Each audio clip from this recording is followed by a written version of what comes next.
هو طلب منه تحاليل الثايرويد بروفايل طلعت مش طبيعية، فطلب منه التحليل ده وطلع هو كمان مش طبيعي.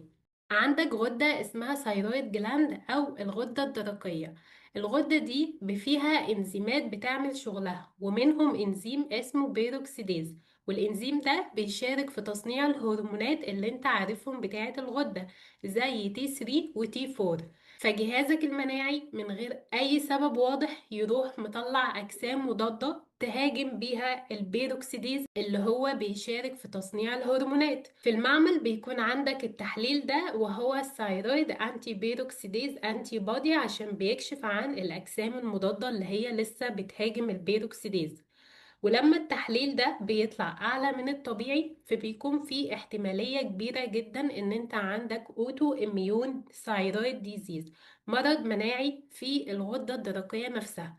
واللي بنسبة 90% التحليل بيكون عالي عند الناس اللي عندها هاشموتوس ديزيز. ولكن طبعا أنا مش هقول اسم تشخيص مرض من نتيجة تحليل. الطبيب بيرجع لباقي تحاليل الغدة وباقي الأعراض اللي عند البيشنت، ويربطهم كلهم ببعض ويحط التشخيص بتاعه.